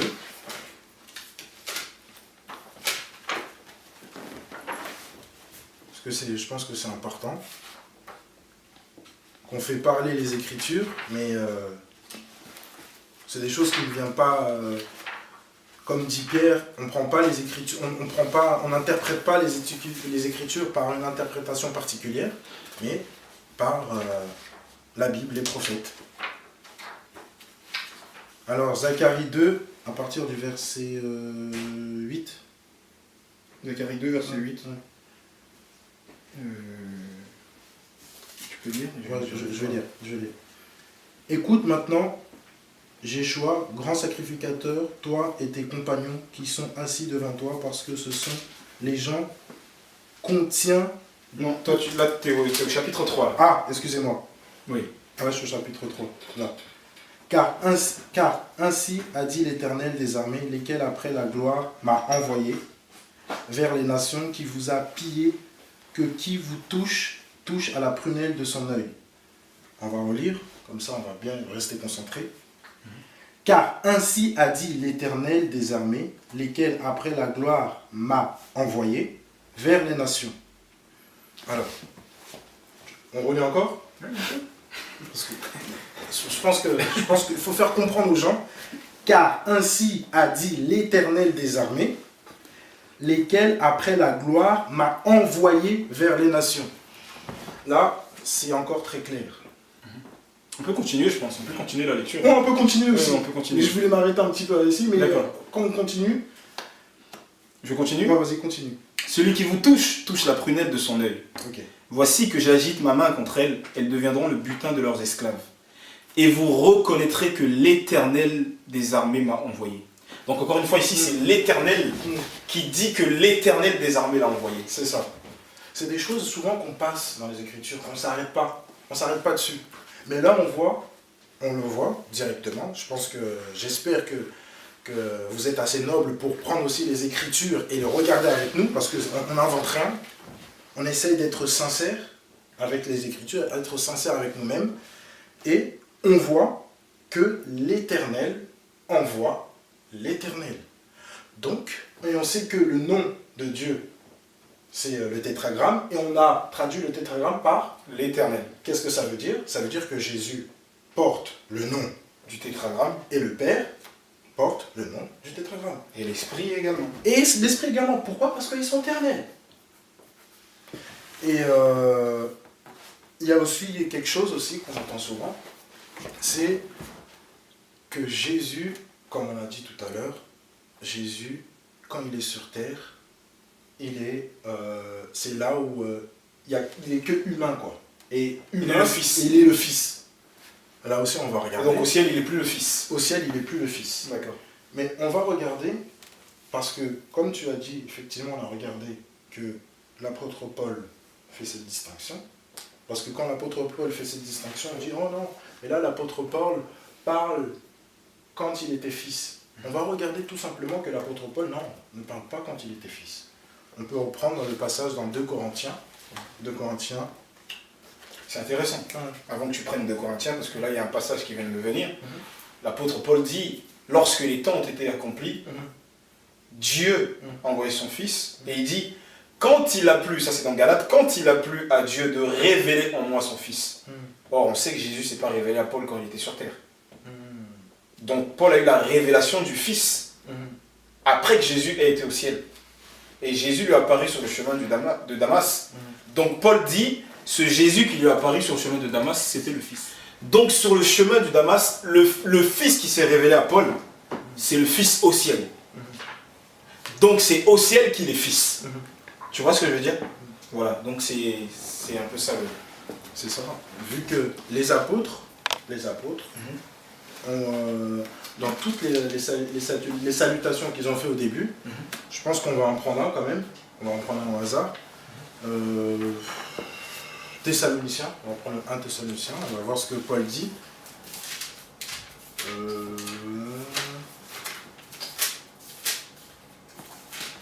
Un Thessalonicien. Ouais. Le premier ou... D'accord. Le premier. Paul, Sylvain et Timothée, à l'église des Thessaloniciens, qui est en Dieu le Père et dans le Seigneur Jésus-Christ. Que la grâce et la paix vous soient données. Par Dieu notre Père et par le Seigneur Jésus-Christ. Et dans ces salutations-là, la plupart des disciples, des apôtres le disent. La plupart. Jean, Pierre, Paul. Alors Paul, c'est lui qui le dit le plus. Donc, il y a cette distinction-là. Alors, dans cette distinction-là, souvent on dit, oui, parce que les apôtres parlent de Jésus-Christ en tant qu'homme, en tant qu'humain. Paul contredit cela dans 2 Corinthiens.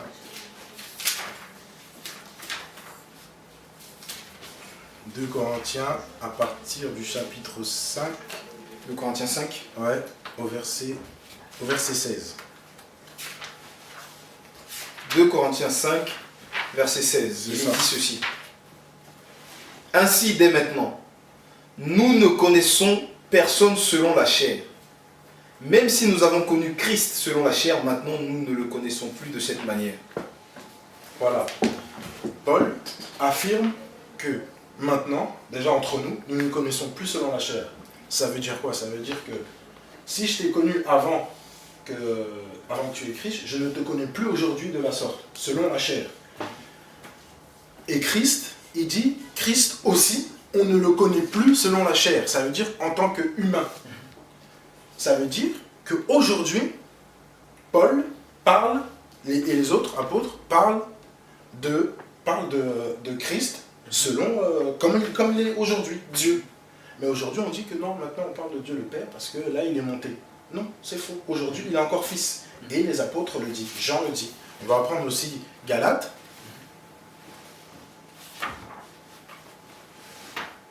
Je lis. Paul, apôtre, non de la part des hommes, ni de la part d'aucun homme, mais de la part de Jésus-Christ et de la part de Dieu le Père. Là aussi, on voit... D'aucun homme. Ouais, d'aucun homme. Et ici, là, on voit encore cette distinction.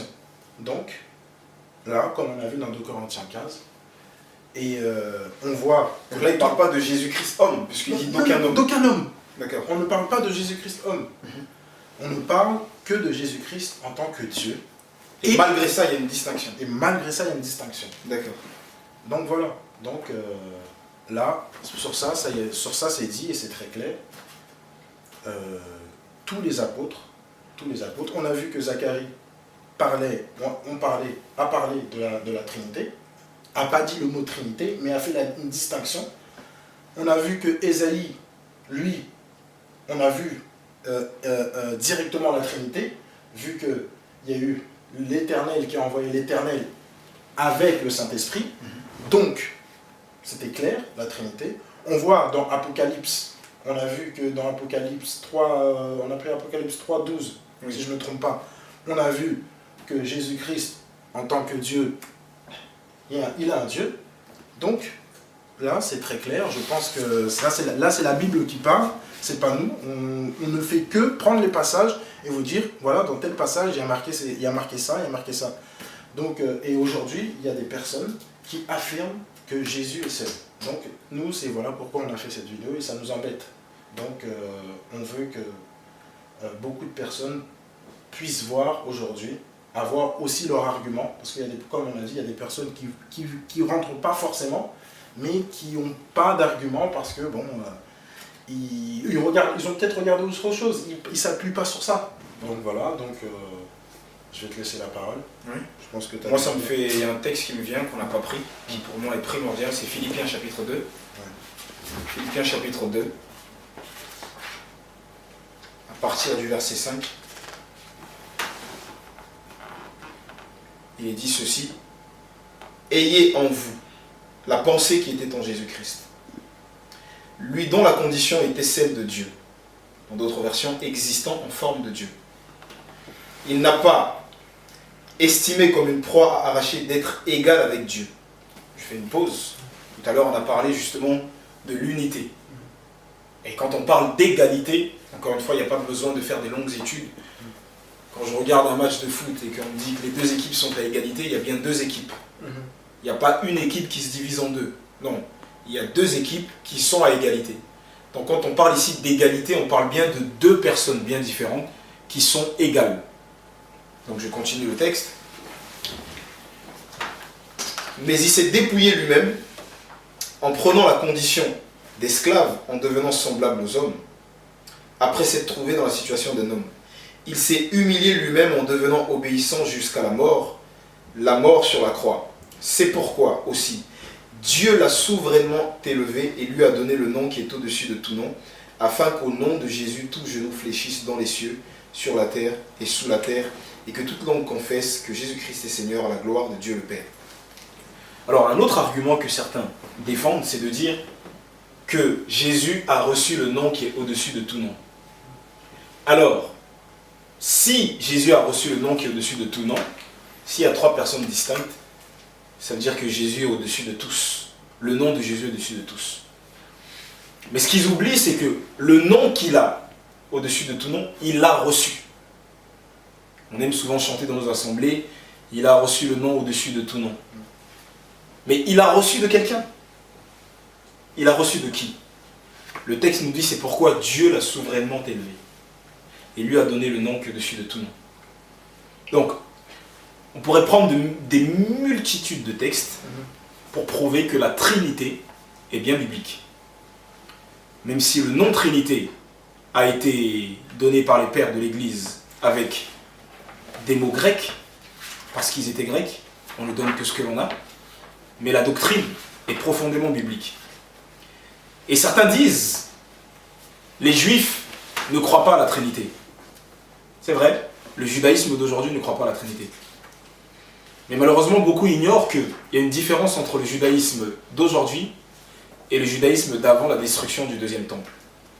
Le judaïsme d'avant la destruction du deuxième temple était un judaïsme pluriel. Il y avait plusieurs entités qu'on peut voir dans le Nouveau Testament. Les pharisiens, les sadducéens, les esséniens. Et donc, il y avait plusieurs pensées dans le judaïsme. C'est vrai qu'il y avait certaines parties, un certain pharisaïsme encore, pas tout le pharisaïsme, mais une certaine partie du pharisaïsme qui ne croyait pas en la divinité du Messie.